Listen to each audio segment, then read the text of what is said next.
Mi nombre es Carlos Páez Rodríguez, soy publicitario, estuve en el accidente de la cordillera de los Andes, era el más chico de todos los que sobrevivimos, yo tenía 18 años en aquel momento, cumplí 19 en la cordillera,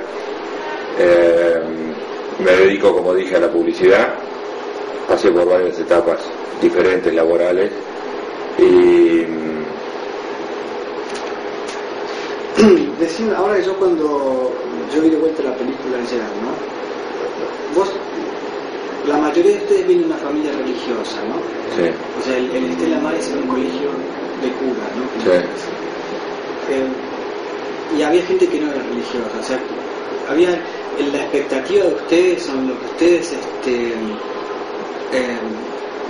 deseaban, o sea, el hecho de salir.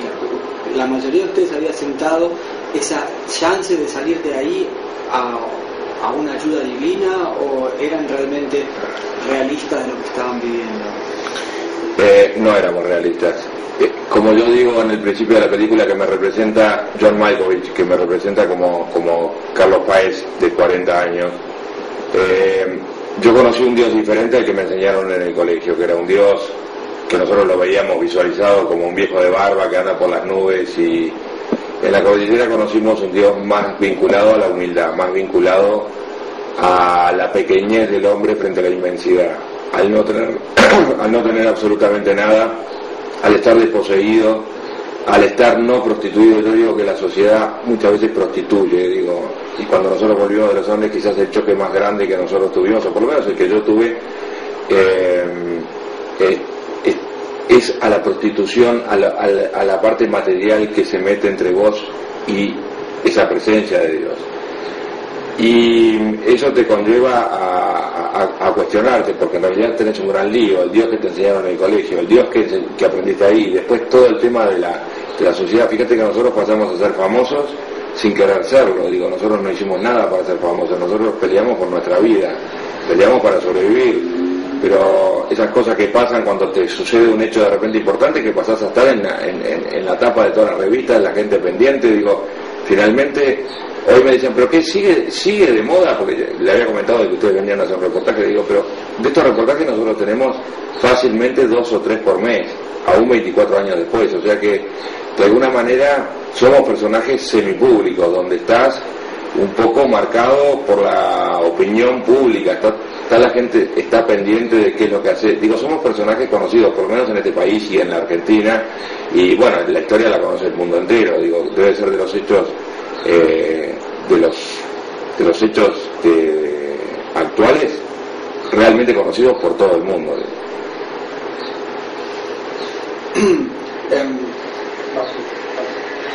Después cuando ustedes volvieron de...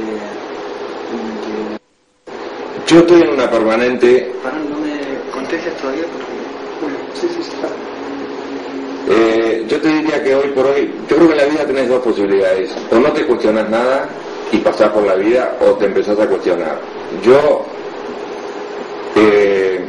la verdad que soy de los que me empiezo a cuestionar una cantidad de cosas, y un poco trato de buscar ese Dios que conocimos en los Andes. Es más, volvimos el año pasado, 13 de nosotros, al lugar del accidente, pensando de que podía encontrar o sentir lo mismo que había sentido en la cordillera 24 años atrás. Entonces, yo lo cuestiono. Si vos me decís ahora si realmente creo en Dios, te diría que no te sabría contestar. Sí sé de que yo lo sentí en un momento dado, y para mí es un punto de referencia la cordillera para volver atrás, no para volver atrás en el pasado, sino es un marco de referencia para mi vida. Si tratar, por lo menos como una meta, tratar de volver a sentir lo que yo sentí en aquel momento.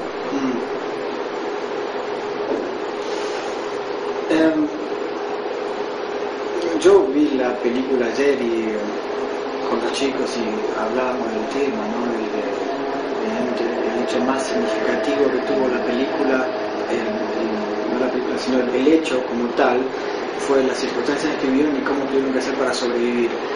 Evidentemente es una situación es una decisión muy dura que uno de afuera no puede opinar mucho, mientras no estés ahí no sabes cómo. No es tan dura la decisión, créeme que no es tan dura. Para llegar a la decisión, a tener que tomar la determinación de alimentarnos a nuestros compañeros muertos, vivimos un proceso de 10 días de hambre, de no comer absolutamente nada, sabiendo de que además no nos buscaban más. Entonces te diría de que es un hecho, creo que vos hubieras actuado de la misma manera, no tengo la más mínima duda de eso. Digo, creo que es una cosa a la cual se llega por un proceso. No es que vos no lo puedes examinar así frío de repente hoy que estás que venís a almorzar. Digo, es un proceso en que sabes que tenés 20 y pico de compañeros muertos, no nos busca más nadie, no comimos absolutamente nada y tenemos que sobrevivir. Entonces esas condicionantes, pero mismo en la película que dura 1 hora y media o 1 hora 40, es muy difícil de poner al espectador en la misma situación, digo, porque tenés que vivir ese proceso que te lleva a eso. Entonces te diría que no fue tan dura la decisión, creo que es una decisión que surge como automática, quizás en el momento de tomarla porque hay tabúes, porque hay cosas que vencer, pero te diría que fue una cosa bastante natural. Decime, yo me acuerdo cuando, por ejemplo, la guerra de las Malvinas, ¿no? Cuando la gente vuelve de la guerra de las Malvinas, los que habían sido combatientes tenían una especie de halo sagrado, ¿no? Para ellos aparentemente todo debía ser más fácil y fue una catástrofe, no fue así. ¿Cómo es para ustedes que vienen de una clase media alta, supongo que más bien más alta que media, cuando volvieron y se integraron de vuelta a la sociedad, es como que fue todo más fácil? No. Yo creo que por supuesto que te facilita ciertas cosas, pero contestámela completa, porque ese es muy importante. Está bien. Yo no creo que haya sido más fácil para nosotros la reinserción en la sociedad. Si bien te facilita el hecho de la fama, el hecho que te abre puertas, que la gente te quiere conocer, que todo eso, pero por otro lado también estás muy sujeto a la opinión de la gente. Por lo menos en mi caso, yo lo único que puedo hacer es hablar por mí. A mí me influye, y debo ser honesto, la opinión de la gente. Me influye para bien y me influye para mal.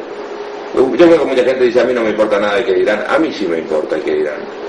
Y bueno, de alguna manera eso te condiciona. Entonces, al condicionarte estás un poco como viendo, voy a dar este paso, pero bueno, entonces yo no creo que haya sido más fácil. Creo que por supuesto que el hecho te abre puertas, pero también te condiciona. Creo que la fama no te facilita, sobre todo una fama que nosotros no buscamos. No es que yo soy un cantante y que me dedico a la canción, todo eso. Yo fui famoso por casualidad, esa es la verdad. Fui famoso porque se cayó un avión en la cordillera, porque comimos carne humana, porque sobrevivimos 72 días, pero yo no lo busqué para ser famoso. Entonces eso te complica un poco la vida. ¿Cómo es me voy a enganchar en tu respuesta, pará.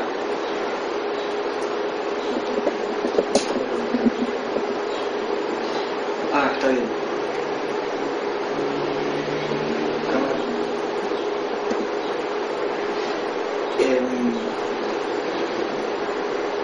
Ustedes eran jugadores de rugby y el rugby implica un montón de cosas, ¿no? Para la persona que jugó rugby lo sabe, ¿no? Que hay una unión especial, ¿no? O sea, más allá de pronto de la gente que juega ajedrez, o sea, el rugby ya de por sí el hecho de jugar rugby tiene una tradición. Fue de hecho un factor importante el haber tenido esa amistad previa, muy larga y unida a lo que es el rugby. Sí, yo no te diría tanto el rugby, sino te diría la educación del colegio y del mismo. Yo creo que la educación tuvo mucho que ver en este tema, y la amistad, pertenecer al mismo colegio o al mismo grupo social hace que las cosas se hubieran facilitado. Yo creo que fue un factor importante. No te diría que el rugby, porque tampoco teníamos tanta mentalidad de rugbyista como la que adquirí después, con más tiempo. Yo, como te dije, tenía 18 años, estaba recién egresado del colegio, y no te diría que es un espíritu de rugbyista, creo que es un espíritu más que nada de amistad. Que bueno, que el colegio éramos todos amigos.